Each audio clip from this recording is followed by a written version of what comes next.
Our first myth today is one that I've heard attributed to a wide range of bands, but most of the time they talk about it with Aerosmith. The story goes that one night in the 1970s, the band decided to play their entire set in reverse, kicking the show off with their encore song and then walking off stage. Cool concept? I suppose so, but did it really happen? For a number of reasons, throughout the 1970s, Aerosmith certainly had a number of odd, strange, or perhaps unexpected performances. But in this case, guitarist Joe Perry directly addressed this issue when he said, "We've done some dumb things on stage, but nothing as stupid as that." In the same interview, he did admit that the band once played the same song twice in the same night because they'd forgotten they'd already played it. But when it comes to the story of the band playing their entire set in reverse, it's just not true. Our second myth is the one that says the Who's classic song, My Generation, was banned from BBC Radio. Standing as one of the seminal songs in all of rock history, it's almost impossible to remember a time when this song didn't exist. However, this story is actually true. When My Generation was initially released as a single in 1965, the reality is that the Who were playing far heavier music than any of their peers, including the Beatles, the Rolling Stones, and many other bands. You might think that it was due to this aggressive, heavier sound that the song was banned, but if you dig into the history, you'll actually find that My Generation was banned from BBC Radio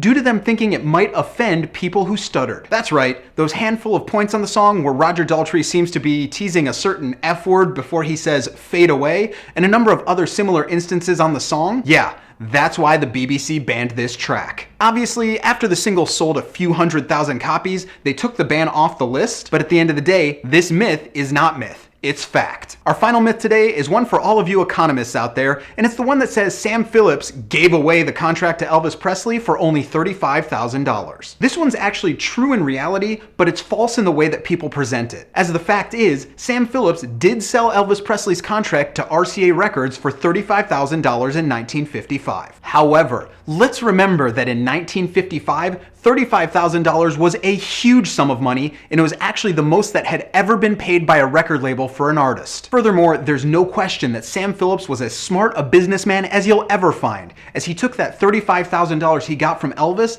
and he invested it in a small local hotel chain called Holiday Hotel. You may know it better by its new name, Holiday Inn. So yes, Sam Phillips did sell Elvis Presley's contract for $35,000, but consider the reality of the time period and the culture, and you can understand that Phillips certainly got his fair share for the king. So those are the myths for today. Be sure to check back here every single Thursday as I dig deep into many of the great stories of music. And be here every single day for all the music, news, reviews, and knowledge you'll ever need.